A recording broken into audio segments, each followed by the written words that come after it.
Welcome to Something Positive for Positive People. I'm Courtney Brain. Something Positive for Positive People is an intentionally inclusive hub of sex-positive resources. And if you've been listening to the podcast for a while, then you know that means we interview a lot of people who are living with herpes and HIV about their experiences in dating, relationships, navigating disclosures, rejections, and how they were able to reclaim their true personalities that the stigma took away from them initially from their diagnosis. We also interview sex educators as well as sexual wellness organizations so that we have a place for people to get free and affordable resources such as condoms and other barriers, birth control, STI testing, STI treatment, and additional sex education resources. I want to thank Dating Positives for their continued support of the podcast, helping us be able to record one episode of this podcast per week.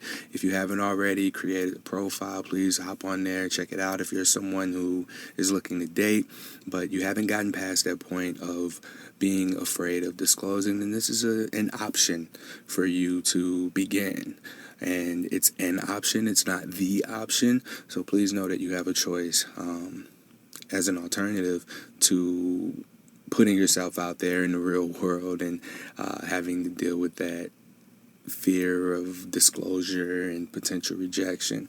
So hop on there and begin engaging in conversations. And if you're looking to date, just whatever you do, please be clear about your intentions. And this podcast episode is actually very useful for that. I talked to Christie Federico, who is a dating and relationships and sexuality coach, and she gives us some really great dating advice. And we talk about self-worth and self-awareness and how important it is for you to be aware of what it is that you want when you're seeking a relationship with a prospective partner, or even when you're on dating apps. So this is a great episode. If you're somewhere where you can sit down and take notes, I highly encourage it. Otherwise, you can just sit and enjoy this one. I had to cut out a lot of our laughter. We had a really, really good time recording this podcast, and I wanted to make it an easy listen, but you can tell just from what's left in here that Chrissy's energy is just amazing. And if you want to connect with her, just hop on Instagram, follow her on Instagram. It's Christie Federico, linked in the show notes. And I hope you really enjoyed this episode. If you do, please like, rate, review, and share this podcast. All of those engagements with the podcast are useful in helping us grow and get promoted by the podcast players so that we can begin to become popular to sponsors, so we can get donors, so that we can have donations to help people through the nonprofit portion of what we're doing here to get therapy and connected to support groups and communities, and help me begin to really just expand something positive for positive people so that we can end the stigma and allow for people to be more prepared for when a partner discloses to them, and for people to be more prepared for if and when they are, in fact, exposed to an STI. So that's what we're working on. And if you want to donate to the podcast, if you want to donate to the cause, go to www.spfpp.org. And it's very easy. I've linked it to Venmo and PayPal. So if you want to donate, please do. And just help us continue to do what we're doing here. Enjoy this episode with Christie Federico. I really want to talk to you about dating. You're a dating coach, and you date. About dating? Oh, man. I feel like dating for you wouldn't even be fun because as a dating coach, you know what to look for. You know what doesn't go well. Like, I think you would identify the toxic stuff and avoid it altogether. But then at the same time, some of that is confusing with the fun stuff. What's healthy to a person could be perceived as boring. Would you kind of agree with that? Yeah.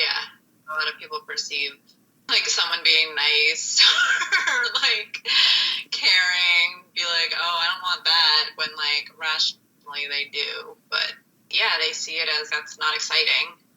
Do they run from it or what? A lot of people run from it. I saw this diagram, and I'm probably going to butcher it. There were 4 circles, and it was a cycle of dating or something, and it was running to what's secure and stable, getting bored, and then ending that and running to the fun or exciting things, and then getting hurt, and then running back to that stability / boring relationship type thing. That seems to be a consistent pattern with a lot of people I know who have relationship problems. They'll be in a healthy relationship and then they'll just be bored, I guess, and respond to that in a negative way. Is that consistent with what you see? What I see more often is people not even giving that sort of situation a chance. If they're not strongly attracted to someone, if there's not something about it that's like really exciting to them, they will like kind of write it off, or they'll give it like 1 or 2 dates and be like, no, this isn't for me. Like the chemistry isn't there. That's a common statement. Is that what it is? And I can relate because I used to be like that too. Like I used to think that there had to be such a strong chemical reaction and connection right away. If I wasn't like up at night going crazy thinking about this person and wanting to jump their bones right away, like that's not right. I can't possibly end up with that person, because I do know that sex and passion and chemistry is important in a relationship, but I didn't know those are things that can grow over time and it shouldn't even be super intense at first, because that can fizzle right away and the chemicals in our brain kind of are going crazy that we're not able to really think rationally about if this person could be a really good long-term partner. And we're so focused on the external stuff and the chemistry and the sex or passion, whatever, and we're not doing the deep dive and really like assessing the important things, and like if we're in alignment with our vision for our life and our values and all that.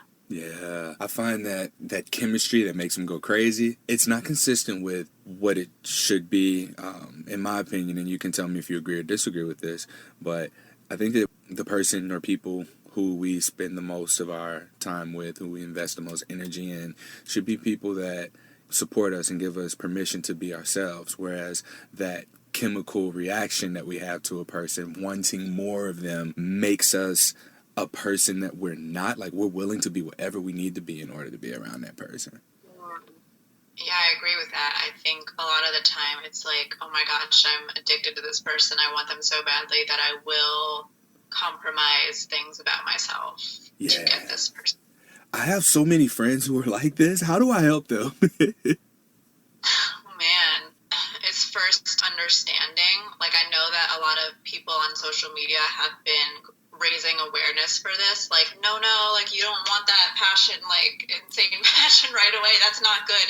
And it has us thinking like, oh shit, that's me, like that's not good, like why is that not good? And then we have that awareness, we learn about why, like the media and our family often shows us, we're sent those messages that is how it's supposed to be, or that's how relationships are, and then we seek that, and we've witnessed that in our lives enough to think that that's healthy.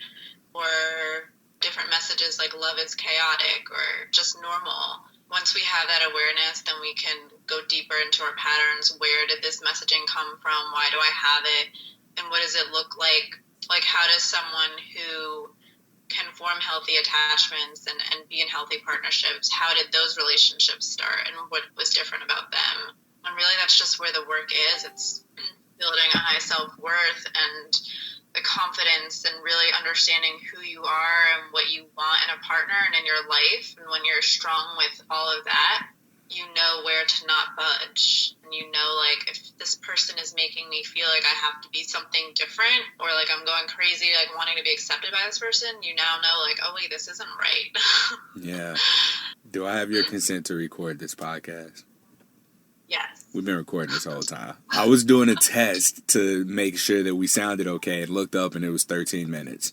It's funny because as we were talking, I was like, this is good and I'm feeling comfortable. Like, I really hope he is recording this. I had to address that because it's like, I think that this was very unexpected for us to go here, like now at least, especially at the flow that we're in. So we can definitely continue, but anything that you say that you don't like, we can cut out. But so far, it's really good.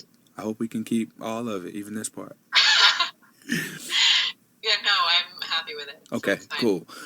That chemical reaction, that response to chemistry, and what's on my mind the heaviest right now is helping the people who are diagnosed with herpes and in a relationship, and they feel the need to stay in that relationship as a result of X. They won't say specifically what it is, but ultimately, like, this is one of the reasons that they're in a relationship, is because this is a person that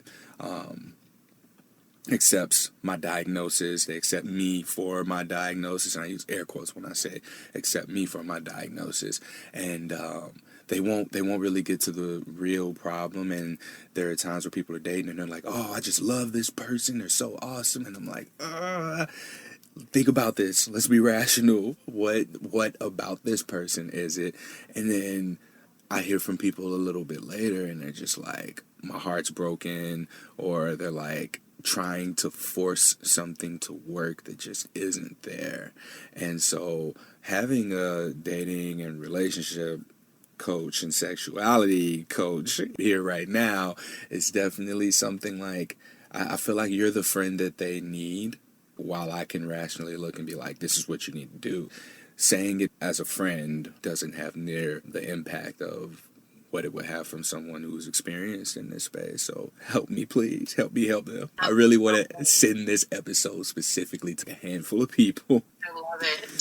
So let me make sure I understand you correctly. It's people staying in a situation because they feel like this person already accepts me, and the story that they're telling themselves is maybe like, I'm not worthy of love. So this person already accepts me. No one else is going to. Let me just stay in here because I don't have to worry about getting hurt. Yeah. So part one of this, let's say I meet a lot of people who are like, oh my God, I just got diagnosed. I'm never going to date again. No one's ever going to love me. So that feeling of unworthiness is right there on the surface. Unchecked, it triggers a subconscious response of seeking acceptance from anyone that produces even a hint of that, the chemistry. Let's start with addressing the feeling of unworthiness. We're specifically talking to that person who is newly diagnosed and thinks that no one's going to want to be with them. And this is someone who is just looking and hoping to find anyone who's going to be accepting of them. How do we get them to a healthy place of being able to make healthy decisions in terms of seeking a partner? And this is something I've been thinking about as I was preparing for this podcast. I was thinking about my own diagnosis and how I was so lucky to have done so much personal development work and gotten to a place of a pretty high self-worth already, where I didn't have to feel like my fall was like definitely not as hard as a lot of people who haven't done that work already and are diagnosed. Did I have an initial who's going to love me moment? Of course. Yeah, which is common, but I was able to get back up really quickly. And I definitely attribute that to all the therapy and, self-worth work that I had done already. So I'm trying to think of like where to start with someone who... Can we start there? What were you diagnosed with? I was diagnosed with HSV-2, and yeah, I was dating someone who I wasn't in a monogamous relationship with, but really cared for, and it was still like an important partnership for me in my life, and something I knew should have ended a long time before the diagnosis. But, there were plenty of my own issues involved in there, my own stuff of wanting someone to change for me, and all that good stuff. But yeah, I remember saying to this person, because he didn't know that he was diagnosed, he got tested frequently, but it's not, HSV isn't something that's routinely tested, like in the routine, like STI and STD testings. You need to ask specifically for it, and a lot of clinics don't even test if you don't have symptoms, which neither of us did. So yeah, I had this moment where after we had a couple of conversations about it, I was like telling him just my frustrations and my pain of like how I was like, it's hard enough to find someone who I'm attracted to and who can understand me and who I can see a future with, let alone now, like, who's going to accept me with this, this thing that makes me so flawed. And so I definitely had that moment. But thankfully it didn't last. My low didn't last too long, and I definitely disassociated for a little bit because I wasn't planning on dating again for a while. I was focusing on my business, and so that allowed me to not really like deal much with my feelings a bit. For a couple of weeks I did, and then I kind of pushed it aside because it just wasn't something I needed to think about. And then I had done enough of the self-worth stuff and work and in therapy and in my own life, and here I am helping women and men increase their confidence and self-worth too, and just you get to a point where you realize that this is not, it's not anything about me, it's not a big deal.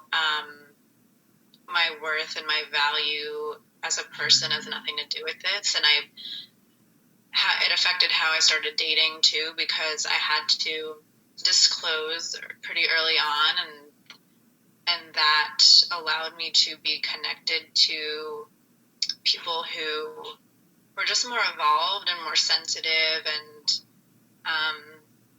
thankfully I had good experiences with that, but I do attribute that also to a high sense of self-worth and being able to filter out a lot of people who I just wasn't in alignment with, like the people I was going on dates with, I knew wouldn't be people who would find an issue with me having an STI. And that's a lot of what I see with people and clients who they're going on dates with and swiping right to. I'm like, do you think that that's someone that you really are in alignment with, or that will really treat you well? And it's all in how you filter out those people and who you come into contact with and let into your world. Does that even make sense? Yes. I didn't think you were going to keep going. I was just sitting there quiet like, oh shit, she's going to do this. She's doing it. Thank you for sharing that, though. I didn't really expect us to talk about that, to be honest. But I'm glad that you shared that. I really do appreciate it, especially for the listeners and the audience here, because a lot of it after a diagnosis is that we can feel isolated. We can feel alone. We can feel like the closest friends that we have are going to also be just the people who are open about their status. Like, we're more connected to strangers who have an STI than we are the people who are in arm's length, a phone call distance or a drive away, often just because of the shame that we feel here. And so dealing with those feelings of negative self-worth and the negative self-talk, it's important to address those things early, but not everyone's at a place to deal with it. So I'm so adamant about making this podcast a platform where there are so many different ways of dealing with that issue that if you stumble across this and you're listening like a quarter of the way through one of these episodes, that eventually you're going to find and come across something that is going to be helpful to you. And for this, you said you did a lot of the work beforehand, and I'm hoping that with the rebranding of the podcast, we're able to get this in front of people as a means of preparing for an STI diagnosis or preparing for someone to disclose to them. So just that they're a little bit more empathetic and understanding and educated, so that this removes some of the burden off of the people who are disclosing. So you mentioned you did a lot of self-worth. I keep wanting to say wealth, work, and all that. You did lots of self-worth stuff prior to your diagnosis. What was some of that? You mentioned going to therapy. What else? It really was because I felt really held back in my life for a long time with my self-expression, and I guess it was a lack of confidence and realizing that there was so much more of myself that I wanted to let out. And by taking the steps and challenging my fears to really just get more out of my shell and do the things that I really wanted to do but felt I couldn't, that just instilled such a new confidence in myself. And that is also what I think is just a huge part of coaching and the work I do with my clients is really the taking action in order to gain the confidence and self-worth. It's like we figure out what it looks like on the other side. Like, what does someone with a high confidence and high self-worth do, look, think, feel? What steps can you take to get to become that person ultimately? Little by little, when you take those steps, each new step and each time you conquer a challenge or a fear is gaining your confidence and being like, damn, I'm really good. Like, I can do this. And you don't doubt yourself as much. And that's gradually how your self-worth grows too. And you start to think like you're a fucking badass, and someone doesn't think that you're a fucking badass, and they're not your people. You just start to think about yourself differently in that way. So there are things for me personally, like I became the president of my counseling honor society, where I knew I would have to hold meetings and talk in front of people, which was a fear of mine, and make speeches. I joined a funk band as a backup singer for a bit, and that was really hard for me because I didn't want my voice to be heard for so long. Like, I denied singing lessons for years as a child because I was like, no, I can't have people listen to me. But ultimately I was like, no, I want people to hear me. I don't want to have to sit in the background all the time. I want to face these fears. And so I took these steps in my life and these opportunities and gradually just stepped into my power. And what's important here is that your problem areas, your fears, everything that was inhibiting you, you decided, I'm not being loud enough, so I'm going to go do something that makes me be loud to help you push past those inhibitions so that you can expand yourself. Those obstacles that you consciously put into your face and then began to explore and began to conquer, that's where your growth came from. It's just like video games. When you beat the bad guy, you take their power and then you go on to the next bad guy. Yeah, totally. It was definitely like a video game of getting to new levels and taking your power back until there's nowhere left, like no one can bring you down. No one very can. hard to. We work very hard to, at least. Yeah. Going back to dating, as someone who's a relationships coach, a dating coach, sexuality coach, how's dating for you? Dating within the past couple years has been totally different from my previous dating experiences. And just like we're talking about all this self-worth stuff, it's 100% because of that. It's because I am so clear on the type of partnership that I want, the type of partner I want, the vision of my life and how I want it to look. And I have my own personal goals, like professional goals, and I know how someone could fit in with that and the lifestyle that I want. And if someone doesn't fit in all these things, it's very easy to tell, and I know the right questions to ask now to make sure that someone is in alignment with all this.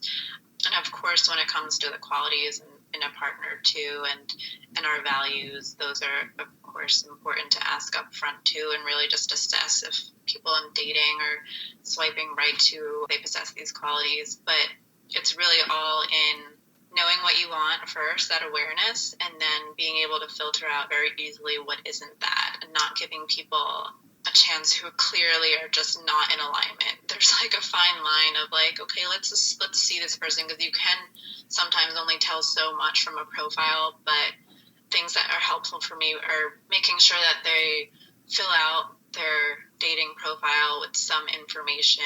If they're not filling out and answering the questions, I don't get the impression that they're taking it very seriously, and I can't tell that very much about them. So that's big for me. And for me personally, spirituality is really important. So if I can assess that they're interested in spirituality and they're a more evolved person and that they're a very kind-hearted, genuine person, those are cues that I look for in their profile too. And they have really never failed me. Like the guys that I've been connected with, especially in California, where spirituality seems to be a very important thing for a lot of people here, which is part of what drew me here.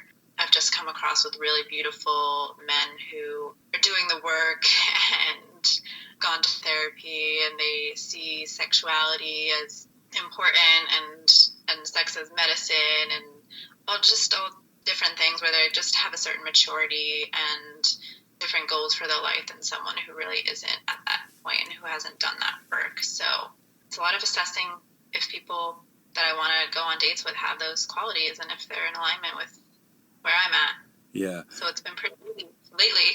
Mm-hmm.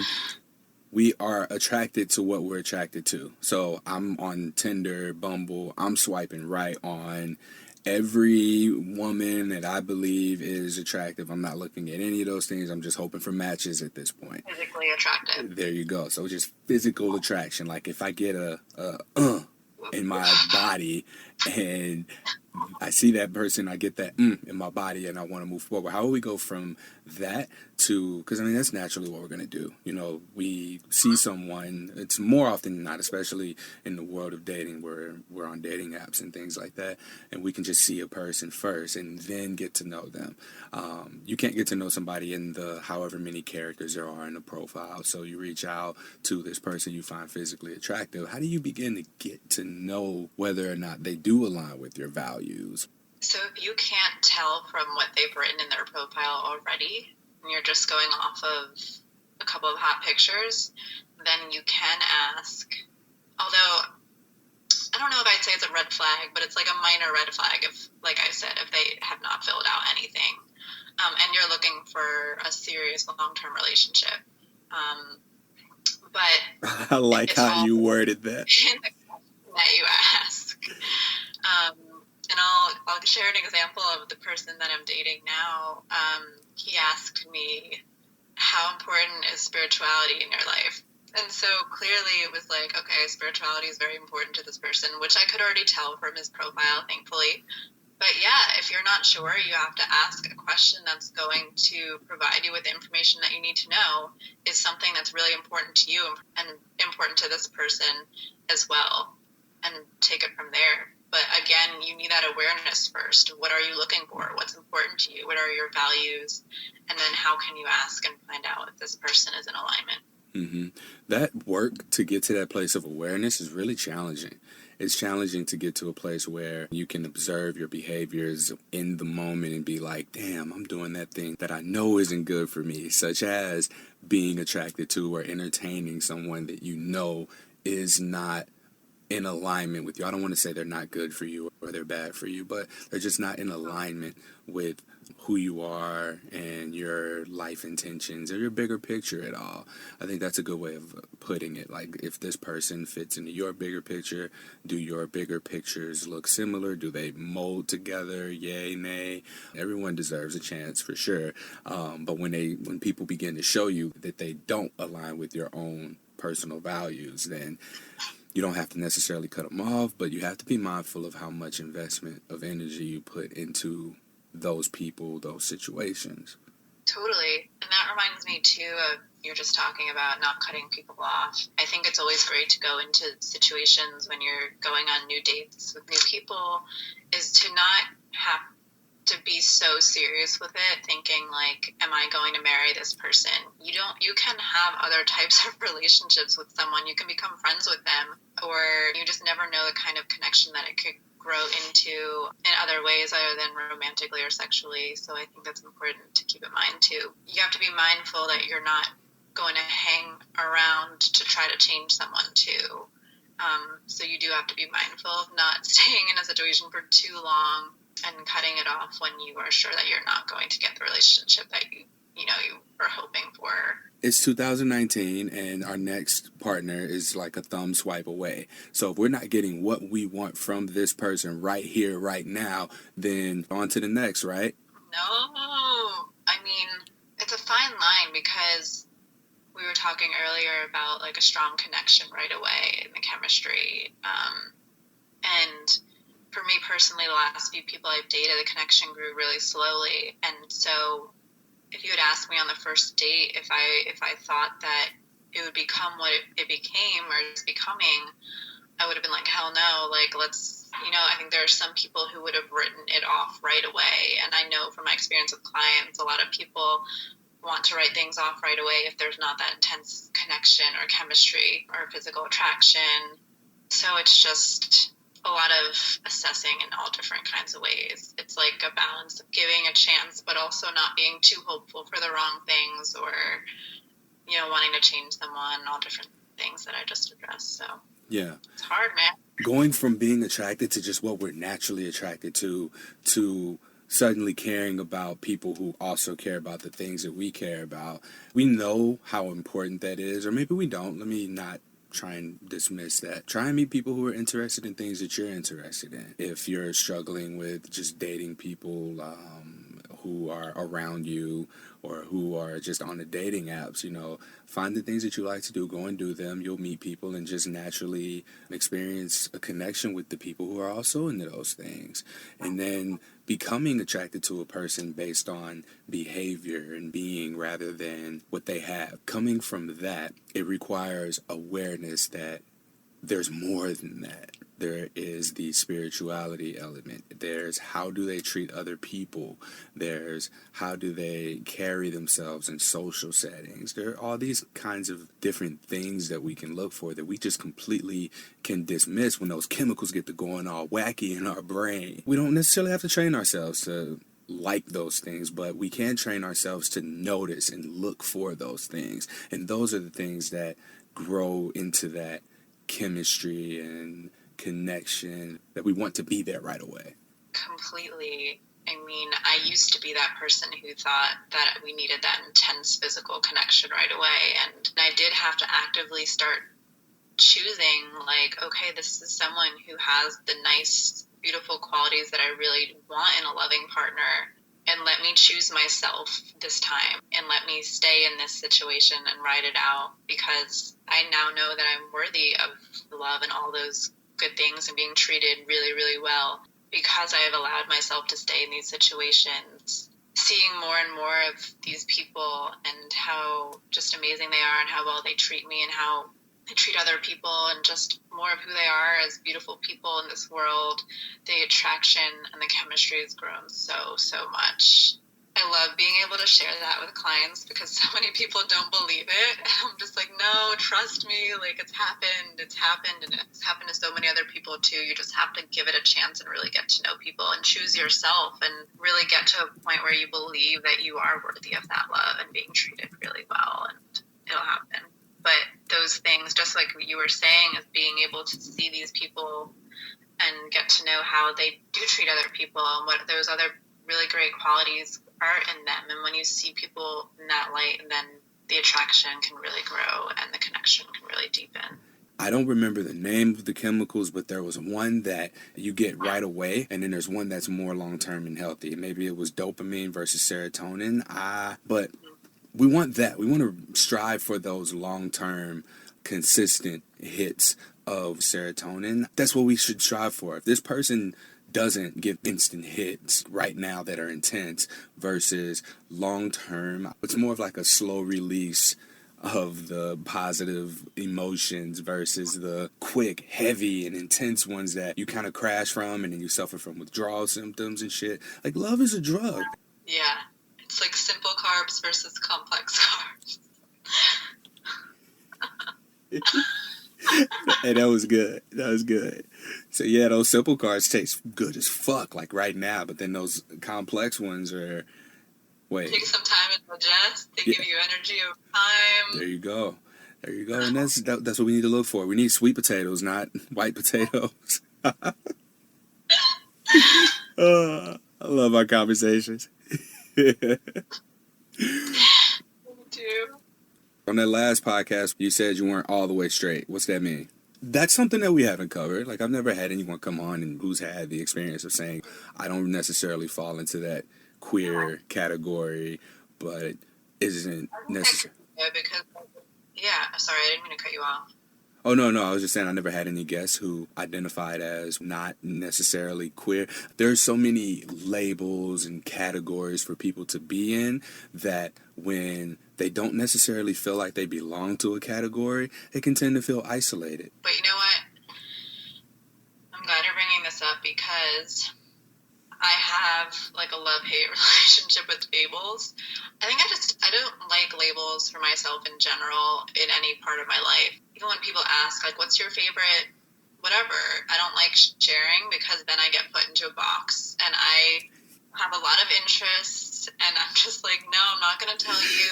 I can see someone asking you, what's your favorite hip-hop song? And you go, like, Pop That by French Montana, Drake, and Lil Wayne. And then they look at you and they go, oh, she ratchet. That would be the label that you would get. So I understand. I understand what you mean. Yeah, I'm just stubborn in that sense. And I'm just like, I just flat out don't want to be put in a box, no matter what it's about. And so that's not necessarily why I identified as straight for years, because I'm not sexually attracted to women. At least I wasn't, or I didn't know for a while. I'm not interested in performing sexual acts with them. But in my later years, as I took more of a deep dive into my sexuality and understanding it, and had experiences with women of just exchanging sexual energy and thinking more about like my attraction to them and different things, I think it's, if I can exchange sexual energy with a woman, even if I don't necessarily want to do anything sexual with her, I don't think it's totally honest to myself personally to say that I'm 100% heterosexual. To me, that doesn't feel right or authentic for whatever reason. So it was only not even a year ago that I decided, fuck, I'm not going to use that label anymore because it doesn't really feel right. But I also don't identify with queer or any other label. Like, they just, for whatever reason, don't resonate with me. And I'm also, like I said, stubborn. And I'm like, I don't need to have a label if I don't want one. And so that's something that I help clients with, too, is some people identify with a label just because they don't know what else to call themselves, or they don't know where else to put them. And that kind of broke my heart to hear that from some people, because in certain situations, it was like they were calling themselves a certain label for other people to understand them, or for other people to feel comfortable. And it wasn't about them feeling comfortable in that space. It was putting themselves in that space for other people. And I'm very much against that. Instead, would help clients explain, like, I'm not sure, I kind of like this, but I also like this, and so that's why I say that I'm this, or whatever. Just help them come up with a phrase or like a way of saying it comfortably that just feels right to them, whether it's a new label or like one word, or like I just said, a paragraph or a phrase or a sentence, because a lot of people are just under the impression that they have to have this label, and some people feel pressured to put themselves in a box. And I'm so much just like, you have the power to present yourself to the world in whatever way you want. And so let's unwrap this and see what's right for you and how you want to communicate this to the world, if at all, because you also don't need to explain yourself to anyone. And that's another thing that I help clients with. Labels shouldn't be descriptions of who we are, because one, we change, and two, we're expressive in our own ways, and it depends on the situation and all that kind of stuff. I believe that labels have their place for communicating actions or behaviors, really. I always use the example of dancing. Like, oh, you dance, I dance, we dance. That's something that everyone, it's clear on what it means to dance. Music comes on, we move, or if there's no music at all, we just move. We move to our own melody. So it's just best to be able to use the actions, the behaviors, and give those labels rather than saying, you know what, I am this label in a lot of cases. I was thinking just how also, besides my own personal lack of a label, I just think that if there was no conditioning whatsoever in society, we would all be just somewhere along a spectrum from heterosexual to homosexual. I like that you talked about labels. I like that you talk about it's okay not to have a label. Being is enough. You don't have to identify with a label because you're getting pressure from the world around you to have that label. Like, no, you belong to us. When you begin to attach yourself and have attachments to being something that you have to really go out of your way to be or uphold or maintain this image for other people to continue to see you as whatever that label is, you put a lot of unnecessary pressure on yourself. There's no need to do that. Just be. You're enough. You're more than enough. We're here to explore, experience, and express. Continue to do that. Label or no label. I love that. That's 100% my philosophy, and that's the most important thing that I do with my clients, and just my overall theme and everything I do in my work is helping them be their most authentic, expressed selves with how they represent themselves and present themselves to the world through any anything from how they verbally communicate to what they wear, and making sure that it's all just true to who they are. And we all are enough. So yeah, just really working to believe that and then showing it off to the world. absolutely. Christie, how can people find you? My main social media platform is Instagram, so I can be found at Christie Federico, and then on my website at christiefederico.com. What should people contact you for? So I'm Christie, and I am a relationship and sexual empowerment coach, and I help primarily women feel confident and comfortable in their bodies, their sexualities, and their entire lives. So my work is very holistic, and although a lot of what I talk about in my content is based around sexuality, I really help people just feel their most confident and fully expressed in every single area of their life, and make sure that they're fulfilled all around. So it's not just around relationships or sexuality, because I see everything as connected. Damn, that was good. We good? Is that enough? Yes, it is. Trust me. Yeah. Okay.